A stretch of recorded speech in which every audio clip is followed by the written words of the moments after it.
नमस्कार दोस्तों, आप सभी का स्वागत है। आज हम आपके लेकर आए हैं सितंबर 2021 का पीडी। दोस्तों, सितंबर 2021 के पीडी के सभी महत्वपूर्ण बिंदुओं को इसमें पूरा डिटेल से एक्सप्लेन किया गया है, ताकि उसमें से कोई भी प्रश्न आपके एग्जाम में आए तो वो छूटे नहीं। तो चलिए देखते हैं पहला बिंदु। पश्चिम बंगाल में विधान परिषद के गठन का प्रस्ताव विधानसभा में पारित किया गया। पश्चिम बंगाल के विधानसभा में 6 जुलाई 2021 को। मुख्यमंत्री कौन है? ममता बनर्जी। और ये पारित किया गया 196 पॉजिटिव यानी कि प्रस्ताव के पक्ष में दिया मतदान, और 69 लोगों ने उसके विपक्ष में दिया। और इसके बाद विधानसभा में प्रस्ताव पारित करने के बाद केंद्र के पास भेजा जाता है, और आर्टिकल 171(2) के तहत लोकसभा और राज्यसभा में साधारण बहुमत से इसका पारित होना आवश्यक है। उसके बाद वहां विधान परिषद का गठन होता है। और आपको बता दें कि इस तरह का जो है विधानसभा द्वारा प्रस्तावित जो है प्रस्ताव, वो 2010 में असम द्वारा भी भेजा गया है, और 2012 में राजस्थान द्वारा भी भेजा गया है केंद्र के पास, और वहां भी लंबित पड़ा हुआ है। अब पश्चिम बंगाल का भी चला गया केंद्र के पास। अब बता दें आपको कि 6 राज्यों में विधान परिषद है। वो 6 राज्य कौन कौन से हैं? याद करना आपको आसान है, जोड़े में बना लीजिए। यूपी, बिहार, महाराष्ट्र, कर्नाटक और आंध्र प्रदेश, तेलंगाना। राष्ट्रीय होम्योपैथी आयोग का गठन जुलाई 2021 में किया गया है। होम्योपैथी केंद्रीय परिषद के स्थान पर, यानी कि पहले जो है होम्योपैथी की कंट्रोलिंग संस्था थी होम्योपैथी केंद्रीय परिषद, उसके स्थान पर जुलाई 2021 में जो है राष्ट्रीय होम्योपैथी आयोग का गठन किया गया है। और डॉक्टर अनिल खुराना को इस आयोग का पहला चेयरमैन बनाया गया है। डॉक्टर अनिल खुराना पहले central council for research in homeopathy इस संस्थान के चेयरमैन थे। काकतीय रुद्रेश्वर मंदिर और धौलावीरा यूनेस्को की विश्व विरासत सूची में शामिल किया गया है। ये 2 भारतीय स्थल, इसके पहले 38 भारतीय स्थल थे यूनेस्को की विश्व विरासत सूची में, अब इनकी संख्या 40 हो गई है। काकतीय रुद्रेश्वर मंदिर जो है ये 39वां और धौलावीरा 40वां बना। और खास बात यह है कि काकतीय रुद्रेश्वर मंदिर ये तेलंगाना में स्थित है, और तेलंगाना का पहला ऐसा स्थल है जो कि यूनेस्को की विश्व विरासत सूची में शामिल किया गया है, जबकि धौलावीरा गुजरात का चौथा स्थल है। और ये सांस्कृतिक स्थल की सूची में शामिल किया गया है। यूनेस्को में 3 प्रकार के श्रेणी बनाई गई है स्थलों की, जिन्हें शामिल किया जाता है: सांस्कृतिक स्थल, प्राकृतिक स्थल और मिश्रित स्थल। तो इसे जो है इन दोनों को सांस्कृतिक स्थल की सूची में शामिल किया गया है। और भारत के जो 40 हैं उसमें देखिए इन दोनों को लगाकर 32 है सांस्कृतिक स्थल की सूची में, 7 है प्राकृतिक स्थल की सूची में, और 1 है मिश्रित स्थल की सूची में। मिश्रित स्थल में एकमात्र है काजीरंगा। काजीरंगा राष्ट्रीय उद्यान जो है वो मिश्रित स्थल में एकमात्र स्थान है। यूनेस्को विश्व विरासत सूची में शामिल स्थलों की कुल संख्या विश्व स्तर पर 1154 है, जिसमें 897 सांस्कृतिक स्थल है, 218 प्राकृतिक स्थल की सूची में, और 39 मिश्रित स्थल की सूची में शामिल है। विश्व स्तर पर सबसे अधिक भारत के तो 40 है, लेकिन विश्व स्तर पर सबसे अधिक किस देश के हैं? इटली के 58 स्थल यूनेस्को की विश्व विरासत सूची में शामिल है। दूसरे स्थान पर चीन का 56 है, तीसरे स्थान पर जर्मनी का 51 है, चौथे स्थान पर स्पेन और फ्रांस दोनों का 49 है। उसके बाद भारत का है 40 स्थान। स्वदेश में विकसित MP ATGM मिसाइल का सफल परीक्षण किया गया न्यूनतम रेंज के लिए इसका 21 जुलाई 2021 को। MP ATGM क्या है? Man portable anti tank guided missile, ये इसका फुल फॉर्म है। ये कम वजन वाली फायर एंड फॉरगेट श्रेणी का मिसाइल है, DRDO द्वारा विकसित किया गया है। आकाश NG यानी कि न्यू जनरेशन, NG का मतलब है न्यू जनरेशन, आकाश न्यू जनरेशन का सफल परीक्षण किया गया 21 जुलाई 2021 को DRDO द्वारा ओडिशा के इंटीग्रेटेड टेस्टिंग रेंज से। सतह से हवा में मार करने वाली मिसाइल है ये। राजीव गांधी खेल रत्न पुरस्कार का नाम बदल कर दिया गया है मेजर ध्यानचंद खेल रत्न पुरस्कार। इसकी घोषणा प्रधानमंत्री मोदी जी द्वारा 6 अगस्त 2021 को की गई। राजीव गांधी खेल रत्न पुरस्कार जो है देश का सर्वोच्च खेल पुरस्कार है। मेजर ध्यानचंद इस बार ओलंपिक भी हुआ है, और ये ओलंपिक के कारण ही खासे चर्चित व्यक्ति रहे, खेल के प्रसिद्ध व्यक्ति रहे ओलंपिक में प्रदर्शन के कारण ही। इनका ओलंपिक में प्रदर्शन देखिए।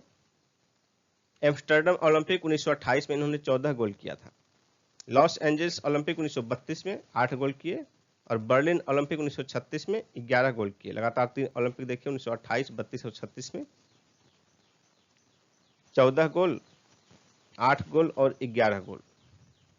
इनका जन्म 29 अगस्त को हुआ था। 29 अगस्त को जो है भारत में राष्ट्रीय खेल दिवस के रूप में मनाया जाता है उनके जन्म दिवस को। जम्मू कश्मीर उच्च न्यायालय का नाम बदला गया है। 17 जुलाई 2021 को राष्ट्रपति द्वारा इस संबंध में अधिसूचना जारी किया गया, नोटिफिकेशन। तो नाम बदला क्यों गया है, तो उसका देखिए कि पहले क्या नाम था और बाद में क्या नाम हुआ बदलकर। ये पहले है और ये बदला गया नाम है। पहले का नाम ये है, बदला गया नाम ये है। तो पहले नाम था देखिए common high court of UT of Jammu and Kashmir and UT of Ladakh, ये इसका पहले नाम था। जम्मू कश्मीर को पुनर्गठित करके 2 केंद्र शासित प्रदेश बनाया गया, जम्मू कश्मीर और लद्दाख। उसका नाम ये था। अब जो नाम बदला गया ये नाम काफी बोझिल, देख रहे हैं कितना बड़ा नाम है। तो बोझिल होने के कारण इसे छोटा किया गया और नाम बदला गया है। अब जो बदला हुआ नाम है वो नाम है high court of Jammu and Kashmir and Ladakh. Basavaraj Bommai Karnataka के नए मुख्यमंत्री 28 जुलाई 2021 को बनाए गए बीएस येदियुरप्पा के स्थान पर। कर्नाटक में भाजपा नेतृत्व में परिवर्तन हुआ, पार्टी नहीं बदली, भाजपा के ही दोनों लोग हैं। पहले बीएस येदियुरप्पा थे, अब भाजपा ने इन्हें बदलकर बसवराज बोम्मई को बनाया गया है। ये जो है एसआर बोम्मई के बेटे हैं। एसआर बोम्मई का आप जो है पॉलिटी में सुनते हैं नाम, एसआर बोम्मई बनाम भारत संघवाद। तो एसआर बोम्मई के बेटे हैं ये, और एसआर बोम्मई भी सीएम थे 1988-89 में, कर्नाटक के मुख्यमंत्री रहे थे। और बसवराज बोम्मई जो है ये 61 वर्षीय हैं और कर्नाटक के 23वें सीएम हैं।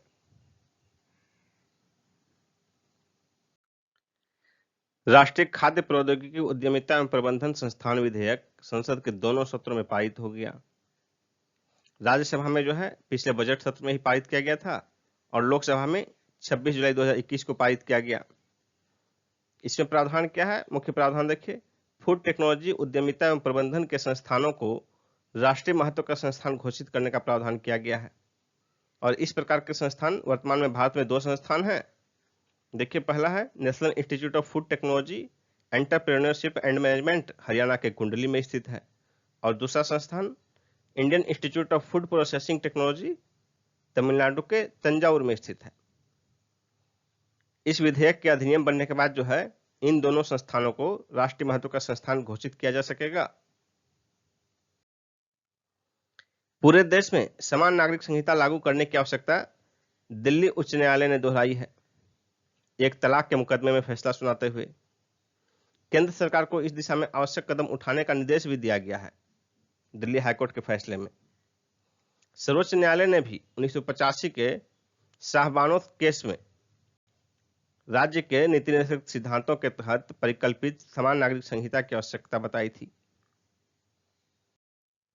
अगस्त 2021 में भारत सुरक्षा परिषद का अध्यक्ष बना है 1 माह के लिए, और इसमें जो है यह दायित्व यूएनओ में भारत के स्थायी प्रतिनिधि टीएस त्रिमूर्ति ने संभाला है, यानी कि भारत की ओर से अध्यक्षता करेंगे संयुक्त राष्ट्र संघ में भारत के स्थायी प्रतिनिधि टीएस त्रिमूर्ति।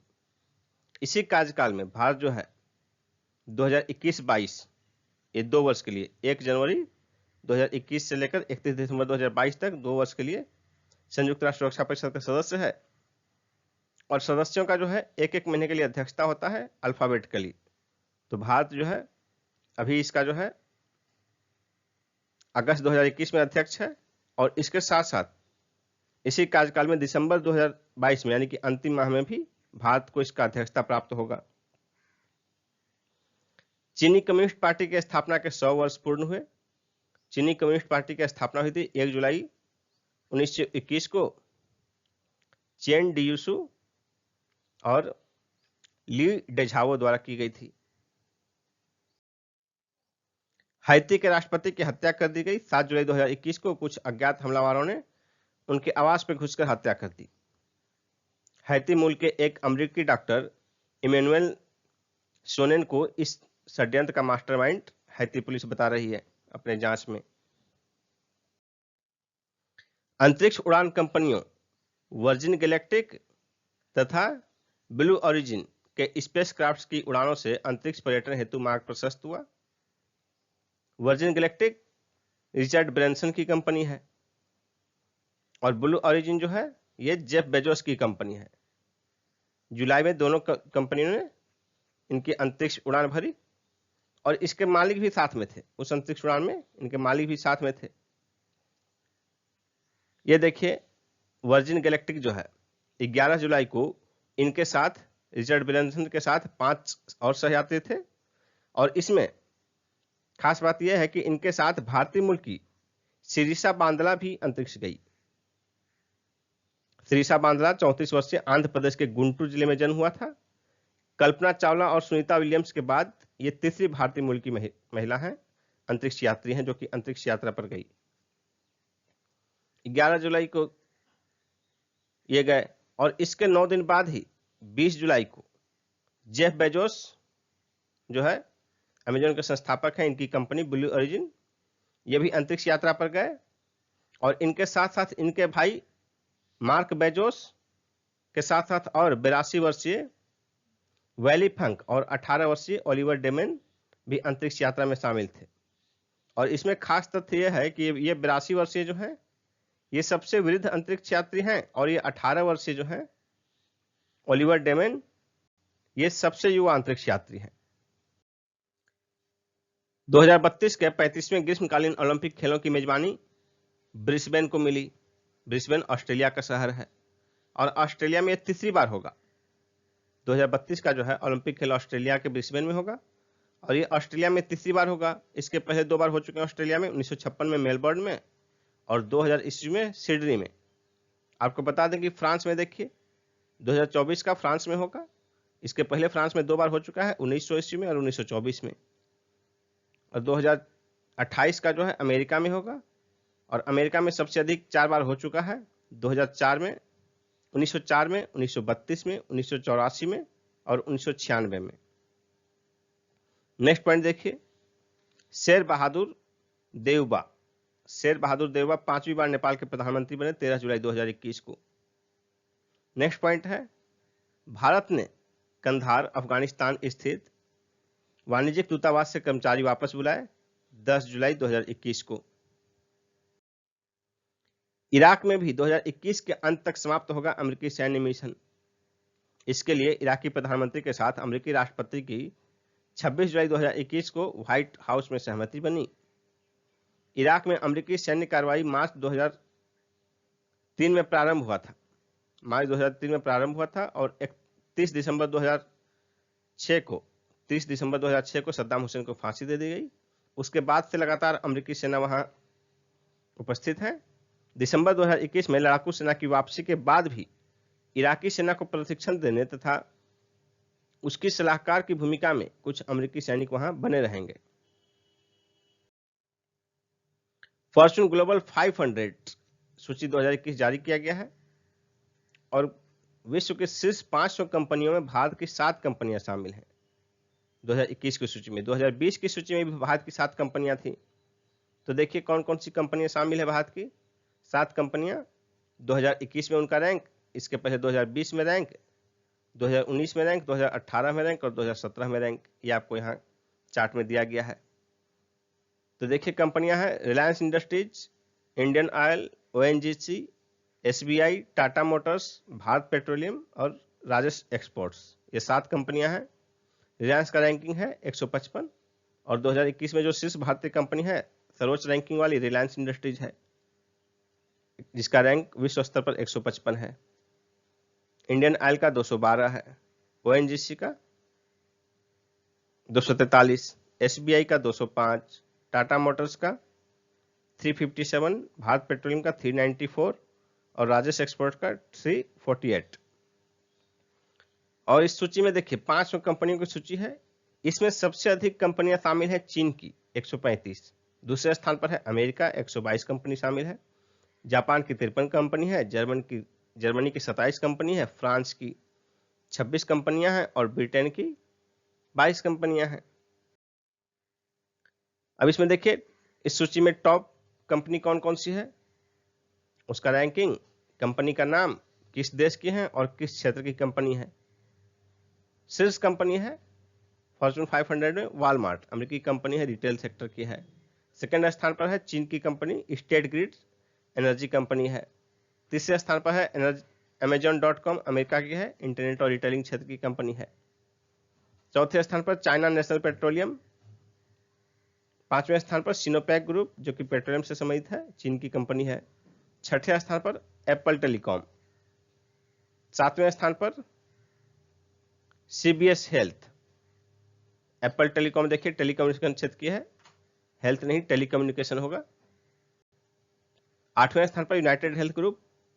नौवें स्थान पर टोयोटा मोटर और 10वें स्थान पर वोल्क्सवैगन। नकद रहित व संपर्क रहित डिजिटल पेमेंट सॉल्यूशन ई-रूपी का शुरुआत किया गया 2 अगस्त 2021 को प्रधानमंत्री मोदी जी द्वारा वीडियो कॉन्फ्रेंसिंग के जरिए। ई-रूपी इसे national payments corporation of India ने लॉन्च किया है। ई-रूपी यह सुनिश्चित करेगा कि जिस कार्य के लिए कोई मदद दी जा रही है उसी के लिए उसका इस्तेमाल हो रहा है। प्रधानमंत्री मातृ वंदना योजना के तहत 2020-21 में 64 लाख से अधिक माताओं का पंजीकरण किया गया। प्रधानमंत्री मातृ वंदना योजना ये गर्भवती व स्तनपान कराने वाली महिलाओं के लिए जारी किया गया था और इसके तहत लाभार्थी हैं 19 वर्ष से अधिक उम्र की महिलाएं। उनके खाते में जो है जीवित प्रसव के समय 5,000 रुपये की राशि 3 किस्त में जमा की जाती है। इस योजना के तहत प्रति वर्ष 51,70,000 महिलाओं को लाभान्वित करने का लक्ष्य रखा गया है, लेकिन 2020-21 में देखिए लक्ष्य से बहुत अधिक 64 लाख लगभग माताओं का पंजीकरण हुआ। कुल 64,35,000 इतने पंजीकृत हुए 2020-21 में और इनके खाते में 2,475.89 करोड़ रुपए राशि स्थानांतरित की गई, वितरित की गई, इनके खाते में भेजी गई। स्मॉल LLP की परिभाषा में परिवर्तन की तैयारी सरकार कर रही है। LLP एक्ट में सजा के प्रावधान वाले 24 अपराधों में से 12 तरह के उल्लंघनों को अब अपराध की श्रेणी से बाहर कर डिफॉल्ट की श्रेणी में डाला गया है। LLP की फर्म की परिभाषा में भी बदलाव किया गया है। अब तक जो है LLP फर्म में किसी पार्टनर की भागीदारी जो था वो 25 लाख रुपए तक था और टर्नओवर 40 लाख रुपए तक का था। इसे बढ़ाकर 25 लाख को बढ़ाकर 5 करोड़ किया गया और टर्नओवर की जो सीमा थी 40 लाख को बढ़ाकर 40 करोड़ किया गया।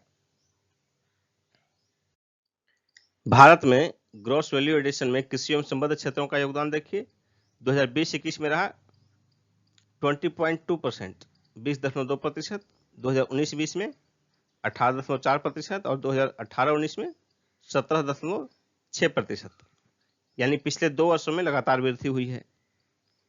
2021-22 की तीसरी मौद्रिक नीति में भी प्रमुख बैंकिंग दरें अपरिवर्तित रही, RBI द्वारा जारी किया गया और ये लगातार 7वीं बार ऐसा है जबकि प्रमुख बैंक दर अपरिवर्तित है। देखिए वर्तमान में ये बैंक दर सब कितनी है। Repo rate 4%, reverse repo rate 3.35%, bank rate 4.25%, MSF rate 4.25%, CRR 4%, SLR 18%। LIC के चेयरमैन का पद समाप्त होगा। 2021-22 में ही LIC का IPO लाने का सरकार का इरादा है। इसके पूर्व LIC एक्ट में कुछ परिवर्तन किया गया है। चेयरमैन का पद समाप्त कर MD और CEO का पद क्रिएट होगा और निगम की अधिकृत पूंजी यानी कि LIC की अधिकृत पूंजी को बढ़ाकर जो है अधिकृत शेयर पूंजी को बढ़ाकर 25,000 करोड़ रुपए करने के लिए सरकार ने स्वीकृति प्रदान कर दी है। 2021-22 में LIC का IPO लाने का सरकार का इरादा है और इससे पहले ये 2 बदलाव किए जाएंगे। लद्दाख हेतु बहुउद्देशीय बुनियादी ढांचा निगम की स्थापना की योजना है। 22 जुलाई 2021 को संपन्न बैठक में इसे मंजूरी प्रदान की गई है। केंद्र शासित प्रदेश लद्दाख के लिए एक एकीकृत बहुउद्देशीय बुनियादी ढांचा विकास निगम का गठन किया जाएगा और इस बुनियादी ढांचा विकास निगम की अधिकृत पूंजी 25 करोड़ रुपए होगी और इसका सालाना व्यय लगभग 2 करोड़ 42 लाख रुपए अनुमानित है। आईएमएफ ने 2021-22 में भारत में आर्थिक वृद्धि के पूर्वानुमान को 12.5% से घटाकर 9.5% किया। जुलाई 2021 में रिपोर्ट में संशोधन किया गया और उसमें ये घटाया गया। इसमें संपूर्ण विश्व का विकास दर 6%, विकसित देशों का विकास दर 5.6%, अमेरिका का विकास दर 7% और चीन का विकास दर 8.1% रखा गया है और भारत 9.5%। सार्वजनिक उद्यम विभाग अब वित्त मंत्रालय के अधीन। 6 जुलाई 2021 को इस संबंध में अधिसूचना जारी की गई और इससे पूर्व जो है मंत्रालय का नाम था भारी उद्योग व सार्वजनिक उद्यम मंत्रालय, तो सार्वजनिक उद्यम विभाग इससे निकल गया, तो अब इसका नाम रह जाएगा भारी उद्योग मंत्रालय। और ये जो है सार्वजनिक उद्यम विभाग ये वित्त मंत्रालय के अधीन आ गया। इसके साथ जो है वित्त मंत्रालय के अधीन विभागों की संख्या 5 से बढ़कर 6 हो गई है। कुछ प्रमुख नियुक्ति देखिए। राजीव रंजन, ललन सिंह उर्फ राजीव रंजन ये जेडीयू के नए राष्ट्रीय अध्यक्ष नियुक्त किए गए हैं आरसीपी सिंह के स्थान पर। पीयूष गोयल राज्यसभा में सदन के नेता नियुक्त किए गए हैं। थावरचंद गहलोत के स्थान पर थावरचंद गहलोत को कर्नाटक का राज्यपाल बनाया गया है। रविंद्र नारायण सिंह, कहीं कहीं रविंद्र प्रताप सिंह भी मिलता है इनका नाम, विश्व हिंदू परिषद के अध्यक्ष नियुक्त किए गए हैं। ये बिहार के हैं और मूलतः ये डॉक्टर हैं, हड्डी रोग विशेषज्ञ। श्याम श्रीनिवासन ये फेडरल बैंक के एमडी एंड सीईओ पुनर्नियुक्त किए गए हैं। एरिक गारसेटी ये भारत में अमेरिकी राजदूत नियुक्त किए गए हैं और ये 2013 से लॉस एंजल्स के मेयर हैं। एसएन घोरमाडे नौसेना के नए उप प्रमुख नियुक्त किए गए हैं। मिनी आइप एलआईसी की चौथी प्रबंध निदेशक नियुक्त की गई हैं। आगे प्रबंध निदेशक का पद समाप्त किया जाएगा एलआईसी में। दीपक दास वित्त मंत्रालय के तहत नए महालेखा नियंत्रक सीजीए नियुक्त किए गए हैं। कुछ बुक्स और उनके राइटर देखते हैं। पहला देखिए, home in the world a memoir, ये अमर सेन की रचना है। Breaking through new earth Jatish Chandra Mohanty की रचना है। Tales from my heart Ruskin Bond की रचना है। The kindest life Nancy Johnson की रचना है। द रिमूव्ड ब्रेंडन हॉब्सन की रचना है। चाइना रूम इसके लेखक हैं Sanjeev Sahota. My life in full work family and our future ये इंदिरा नूई की रचना है। कुछ प्रमुख व्यक्तियों का निधन देखते हैं जो इस दौरान हुआ। मान कौर 105 वर्ष के वयोवृद्ध एथलीट हैं। ये 31 जुलाई 2021 को इनका निधन हो गया और खास बात यह है कि 93 वर्ष की आयु में अपने बेटे के कहने पर एथलेटिक करियर की शुरुआत की थी इन्होंने। विभिन्न राष्ट्रीय अंतर्राष्ट्रीय प्रतियोगिताओं में 35 से अधिक स्वर्ण पदक जीता इन्होंने। यशपाल शर्मा क्रिकेटर रहे, 13 जुलाई 2021 को निधन हो गया। 1983 के विश्व कप विजेता टीम के सदस्य रहे थे ये। पद्मा सचदेव हिंदी और डोगरी की लेखिका कवियत्री रही हैं। 4 अगस्त 2021 को निधन हो गया इनका। वीरभद्र सिंह प्रसिद्ध कांग्रेसी नेता, हिमाचल प्रदेश के पूर्व मुख्यमंत्री, इनका निधन हो गया 8 जुलाई 2021 को। ये 9 बार विधायक रहे, 6 बार मुख्यमंत्री बने, 5 बार एमपी बने और 4 बार केंद्रीय मंत्री। कान फिल्म महोत्सव 2021 6 से 17 जुलाई 2021 के बीच फ्रांस में संपन्न हुआ। इसमें सर्वश्रेष्ठ फिल्म का पुरस्कार दिया गया टाइटन को, फ्रांस के। इसके निर्देशक जूलिया डुकोर्नाउ और इसके निर्देशक को जो है पाम डियोर पुरस्कार दिया गया। ग्रांड प्रिक्स पुरस्कार फिल्म अ हीरो को और कंपार्टमेंट नंबर 6 इन 2 फिल्मों को दिया गया। अ हीरो ईरान के निर्देशक हैं असगर फरहदी। और देखिए कंपार्टमेंट नंबर 6 फिनलैंड के निर्देशक हैं जूहो कुओसानेन।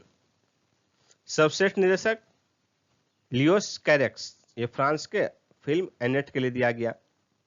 सर्वश्रेष्ठ अभिनेता कालेब लैंड्री जोन्स अमेरिका के हैं, फिल्म नित्रम के लिए दिया गया। सर्वश्रेष्ठ अभिनेत्री रिनेट रिस्वे, ये नॉर्वे की हैं, इन्हें film the worst person in the world इसके लिए दिया गया। आशा भोसले महाराष्ट्र भूषण पुरस्कार से सम्मानित किया गया जुलाई 2021 में।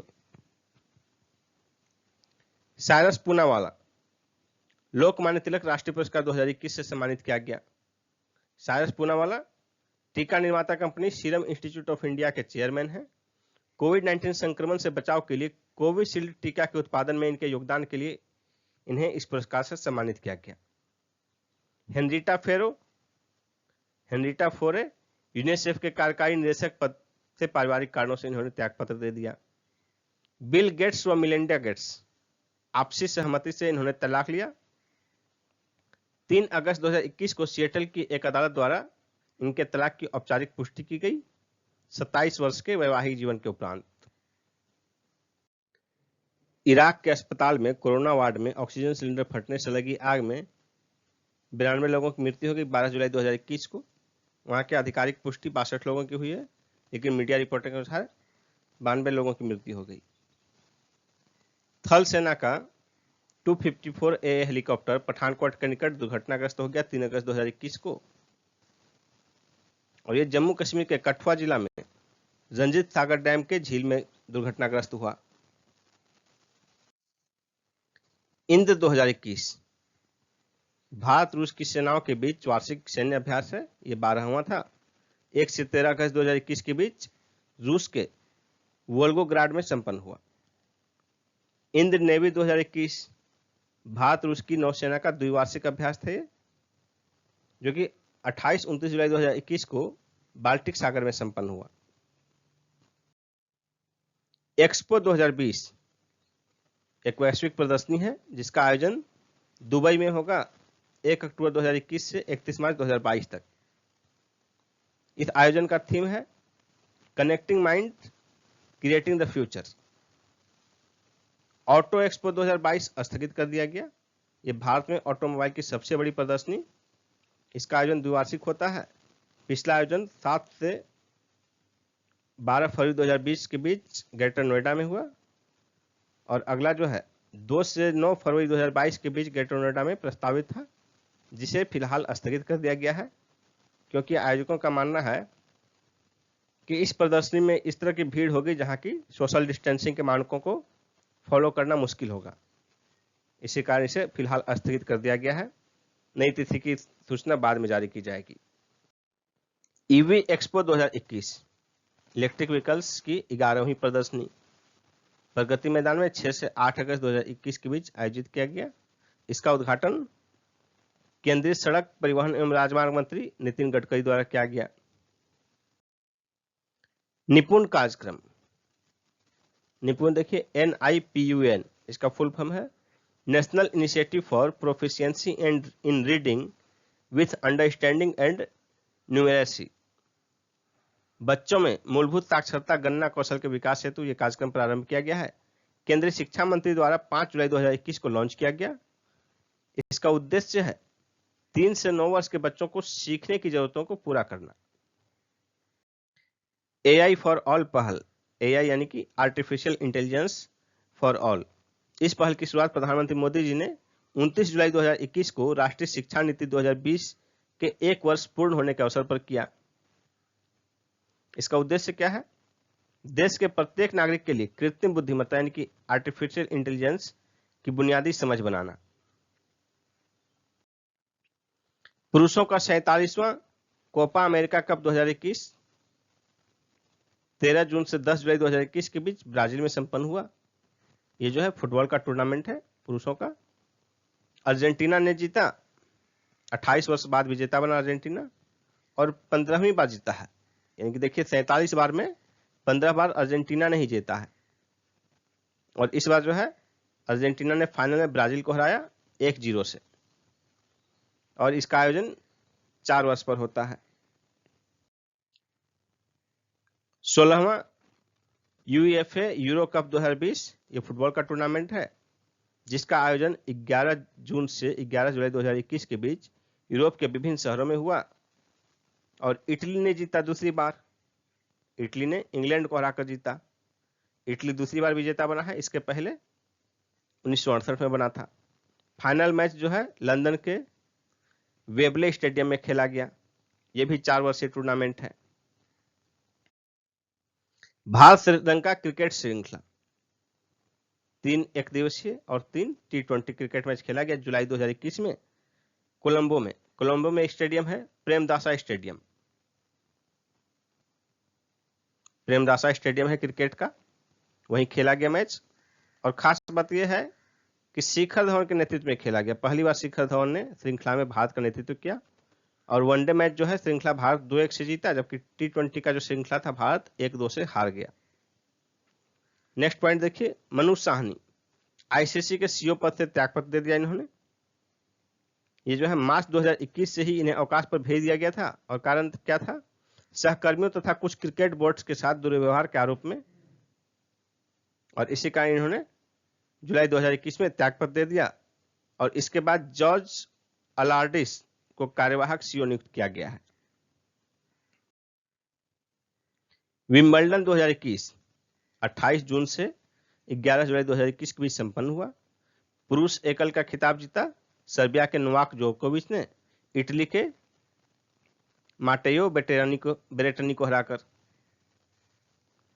महिला एकल का खिताब जीता ऑस्ट्रेलिया की एस्ले बार्टी ने चेक गणराज्य की कैरोलिना प्लिस्कोवा को हराकर।